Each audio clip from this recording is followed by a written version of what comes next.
में समझना है कूलम का नियम क्या है।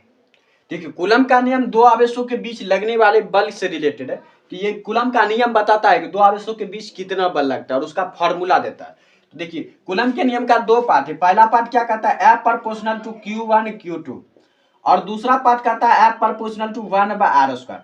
Q1 क्या है, पहले आवेश का परिमाण है। Q2 क्या है, दूसरे आवेश का परिमाण है। R क्या, दोनों आवेशों के बीच की दूरी है। और F क्या है, तो F दोनों आवेशों के बीच लगने वाला बल है।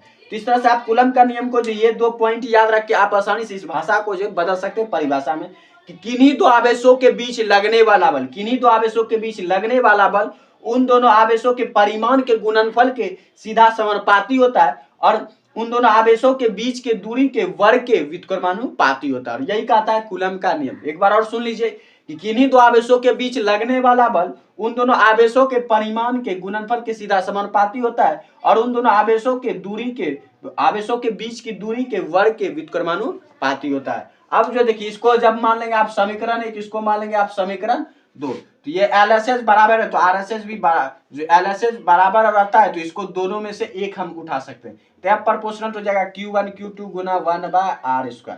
इस तरह से F प्रोपोर्शनल हो जाएगा Q1 Q2/r²। और प्रोपोर्शनल साइन हटाएंगे तो कांस्टेंट है ना, कांस्टेंट हमने ले लिया K इंटू Q1 Q2/r²। और लेफ्ट से जो K का मान मिलता है वो मिलता है 1/4πε0 इंटू Q1 Q2/r²। और 1/4πε0 का जो मान हो जाता है 1/4πε0 का मान होता है 9 गुना 10 पर पावर 9 कूलम स्क्वायर पर न्यूटन मीटर स्क्वायर।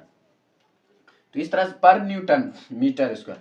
तो इस तरह से आपको याद रखना है कूलम स्क्वायर पर न्यूटन मीटर स्क्वायर। तो ये जो है आपको यहाँ पे याद रखना है कि 1/4πε0 का मान क्या होता है। और एप्सिलॉन नॉट क्या है, तो एप्सिलॉन नॉट जो है एप्सिलॉन नॉट ये है निर्वात की परावैद्युतता जिसका मान होता है 8.5 गुना 10 पर पावर -12 फैराडे पर मीटर। तो ये आपको याद रखना है कूलम का जो नियम में एप्सिलॉन नॉट क्या है, तो निर्वात की विद्युतशीलता है जिसका मान होता है 8.85 गुना 10 पर -12 फैराडे पर मीटर।